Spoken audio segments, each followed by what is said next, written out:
Well, hello, and here today on the Rusty Glove Box, what we're going to do today is I was digging through my drill bit graveyard, and I thought it was about time that I get my sharpener out and sharpen them. I've got a drill doctor that I've had for a pretty good while, and I'm really pretty happy on how it helps me extend the life of a drill bit over a period of time. So let me bring you over here and I'll just show you how I set it up. And this is a drill doctor that I have. It's the 750X, and it's supposed to handle up to a 3/4 inch drill bit. And I'm sure y'all too have a few of those really large drill bits that are kind of expensive to replace. So I was looking for an alternative on keeping them sharp. For years and years, I would just sharpen them by hand on the grinder, but really wasn't getting a good edge. And so I thought over the long haul I'd give one of these a try and just see if it helped me out.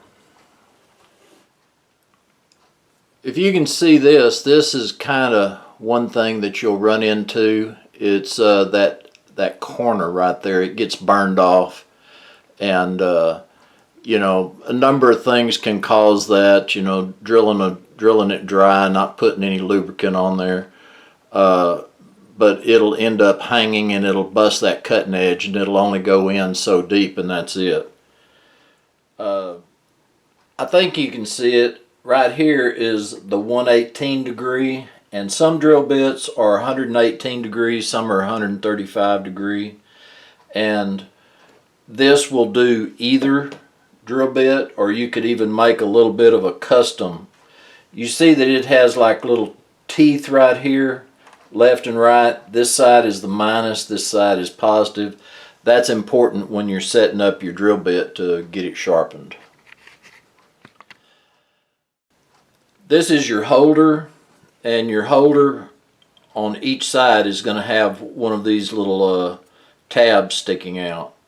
And when you're looking at this thing for the first time, you're going to see this white mark, and you're going to think, oh well, that's got to line up with this 118 or something, and that's not the case.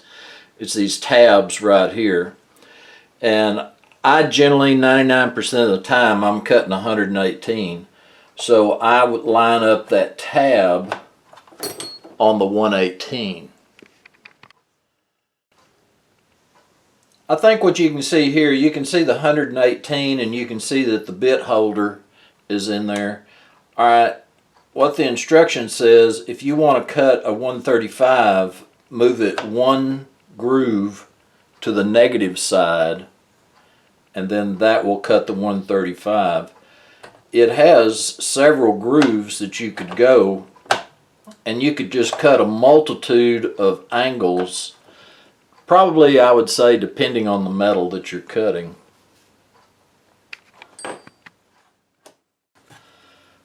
The little chuck looks like that holds the drill bit, and it's easy to screw in and out. You just get your drill bit in there. Just snug it up just a little bit. You can still move it. Line up this tab on the 118, and you're going to have this little lever right here, and it works these jaws back and forth. And what you do, it clamps down on the flutes on the drill bit. Once you get that, you can go ahead and tighten it down, and tighten it down pretty good. And then you can let it go and pull it back out, and now your drill bit is set in the chuck here. I have it plugged in now, and something that I like to always do is I like to use a little particle mask, because this does generate just a little bit of dust. I'll turn it on, and when it's running,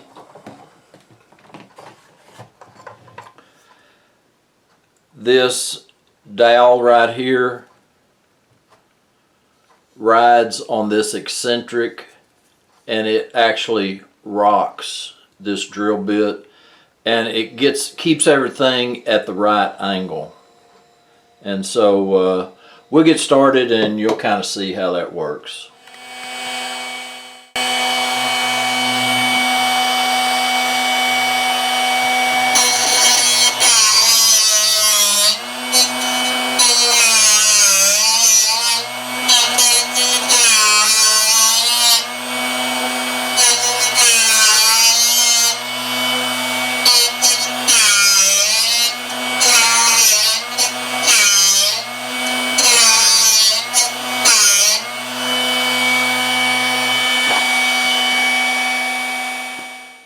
Your next thing that you'll do, so you can get, let's see if I have one here.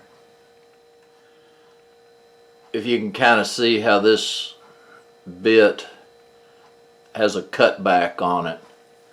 Well, this tool, you'll be able to make that same cutback.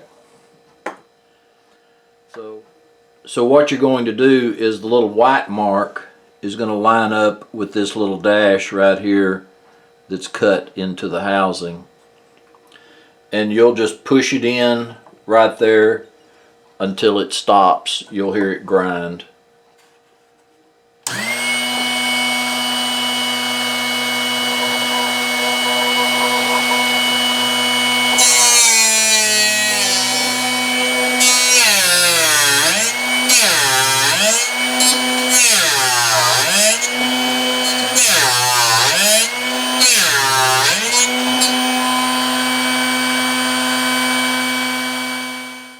Alright, I'm hoping what you can see is how it cuts the shoulder of this bit and also narrows the center of the bit, so your bit isn't bad about walking all over the place. Well, here what I'm hoping to show you is this is the new bit. This is a drill hog bit. I bought these off the internet and got them. And this is the one that I sharpened. And what I'm going to do is, I think we'll drill them into some wood and see how they do. Wood's, you know, almost anything will go through wood. Then we'll try some metal and we'll see how they both do. This is my new drill bit, and I've put 2 dimples in this piece of channel iron right here and got it all tightened down in the vise good. And so anyway, I'm going to put just a little dab of oil. We're going to drill through there and just see how the new bit does.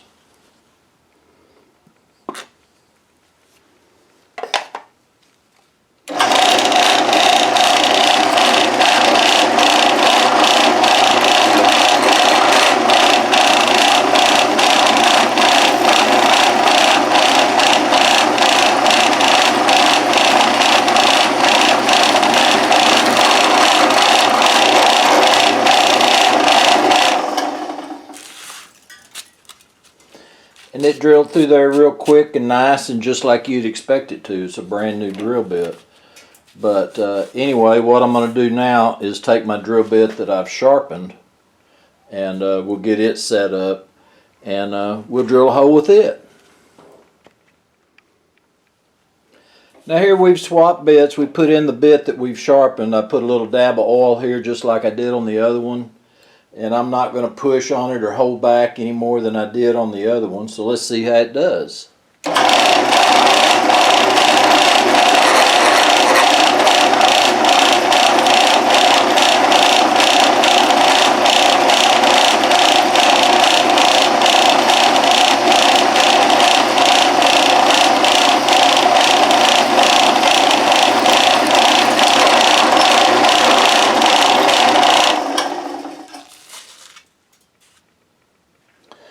Well, I can't see virtually any difference between the 2 bits. Now, of course, this is not hardened steel. And so anyway, guys, I hope that kind of helped just a little bit on seeing how well that drill bit cuts in mild steel. I'm sure hard steel, you know, a drill bit is what a drill bit is. So it takes a pretty good drill bit to drill through some hard steel, and you got to take it slow and all that. So anyway, I do appreciate y'all coming by the shop today. This is Rusty Glove Box, and I'm out of here.